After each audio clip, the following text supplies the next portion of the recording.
శ్రీకాకుళంలో సంచలనం రేపిన 4 కోట్ల విలువైన భూ కబ్జా కుట్ర కేసులో నిందితులుగా ఉన్న వైసీపీ నేత మాజీ స్పీకర్ తమ్మినేని సీతారాం కుటుంబం పరారైంది. భార్య కుమారుడితో కలిసి సీతారాం తప్పించుకుపోయారు. భూ కబ్జా కుట్రలో తమ్మినేని సీతారాం కుటుంబం పాత్రను పోలీసులు ఆదివారం బట్టబయలు చేయగా సోమవారం తెల్లవారుజామునే నిందితులు ఇళ్లు ఖాళీ చేసి పరారయ్యారు. వైసీపీ నేత మాజీ స్పీకర్ తమ్మినేని సీతారాం కుటుంబంతో సహా పరారీలో ఉన్నారు. శ్రీకాకుళంలో సంచలనం సృష్టించిన 4 కోట్ల రూపాయల విలువైన భూ కబ్జా కుట్ర కేసులో తమ్మినేని సీతారాం, ఆయన భార్య వాణి, కుమారుడు వెంకట శ్రీరామ చిరంజీవి నాగ్ నిందితులుగా ఉన్నారు. బతికున్న భూ యజమానిని చనిపోయినట్లుగా నకిలీ పత్రాలు సృష్టించి ఏకైక వారసురాలంటూ ఒడిశాకు చెందిన ఓ మహిళను తెరపైకి తెచ్చి చేసిన భూ కబ్జా కుట్రలో తమ్మినేని కుటుంబం పాత్రను పోలీసులు ఆదివారం బయటపెట్టారు. అప్పటి వరకు ఆమదాల వలసలోని అద్దె ఇంట్లో ఉన్న తమ్మినేని కుటుంబమంతా సోమవారం తెల్లవారుజామున 3 గంటల సమయంలో తప్పించుకుని వెళ్లిపోయారు. ఇంట్లో 2 సొంత కార్లు ఉన్నప్పటికీ ప్రైవేటుగా ఓ ఇన్నోవా కారును రప్పించి అందులో పరారయ్యారు. ఫోన్లు ఇంట్లోనే పెట్టి వెళ్లినట్లు తెలుస్తోంది. పోలీసులు ప్రత్యేక బృందాలతో గాలింపు చర్యలు చేపట్టారు. భూ కబ్జా కుట్ర కేసులో అరెస్టు తప్పదని భావించిన తమ్మినేని పోలీసుల కళ్లుగప్పి వెళ్లిపోవడం చర్చనీయాంశమైంది.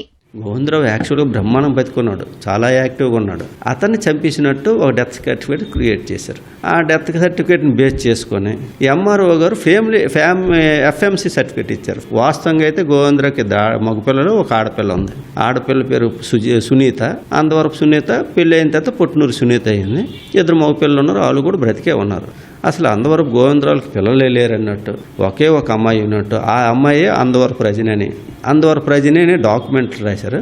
కానీ ఆధార ప్రకారంగా ఏ రజని అంటే అడబాల రజని, ఒరిస్సా స్టేట్ జైపూర్. ఆమె ఎవరైనా పెద్ద వ్యక్తులు ఉంటే రిజిస్ట్రేషన్ బాగుంటుందని ఉద్దేశంతో ఓ పెద్ద వ్యక్తిని కాంటాక్ట్ చేశారు. అతని పేరున వీళ్ళందరూ వెళ్ళడం, రిజిస్ట్రేషన్ అతని పేరుని చేయించుకుంటారు. అంటే బతికున్న వ్యక్తిని చంపేసి తీసుకొచ్చారంటే మరి దాంట్లో క్లియర్ కట్ ఫోర్జరీ కదా, ఇంకేముంటుంది. అది కాకుండా ఎవరైతే తెలుగు సతీష్ ఉన్నాడో ఆడి మీద ఎంత ముందు కూడా ఇది 3వ కేసు, ఆ త్రినాథ్ అన్నోడి మీద ఇది 2వ కేసు.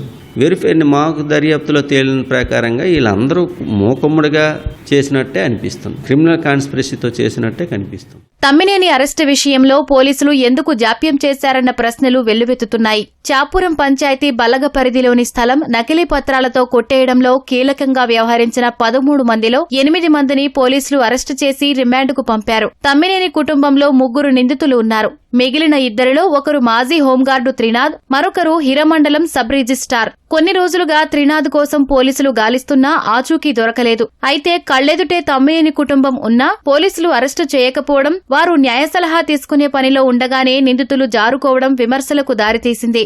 మాజీ home guard Trinath, Telugu Satish Kumar, Salipalli Lakshmanarao, Rajani, document writer Koona Peddiraju ముఠాగా ఏర్పడి ఇలా నకిలీ పత్రాలతో 10ల సంఖ్యలో డాక్యుమెంట్లు రిజిస్ట్రేషన్ చేశారని గుర్తించారు. వైసీపీ హయాంలో అప్పటి స్పీకర్ తమ్మినేని సీతారాం కొనుగోలు చేసిన భూముల్లో ఇలాంటి దొంగ రిజిస్ట్రేషన్లు ఏమున్నాయని పోలీసులు ఆరా తీస్తున్నారు. తమ్మినేని దంపతుల ఆదేశాలతో పనిచేసే ఉపేంద్ర కుమార్, సాంబశివరావు, గోపాలకృష్ణ నకిలీ పత్రాలతో రిజిస్ట్రేషన్ కు సాక్షి సంతకాలు చేసి ఇప్పుడు అడ్డంగా దొరికిపోయారు.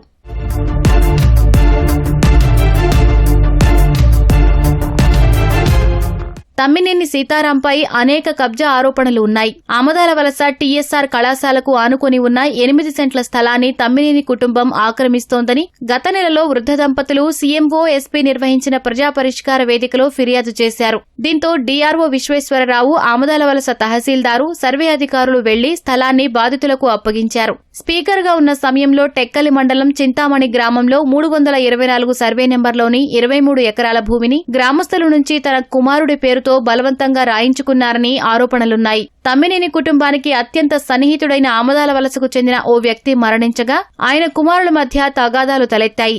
వారి ఇల్లును తమ్మినేని భార్య వాణి స్వాధీనం చేసుకున్నారని సమాచారం. ఆమదాల వలసకు చెందిన ఓ పోలీసు కానిస్టేబుల్ అనారోగ్య కారణాలతో చనిపోయారు. డబ్బులు బాకీ ఉన్నాడంటూ బెదిరించి కానిస్టేబుల్ భార్య నుంచి రైల్వే స్టేషన్ సమీపంలోని ఇల్లు లాక్కున్నారన్న ఆరోపణలున్నాయి.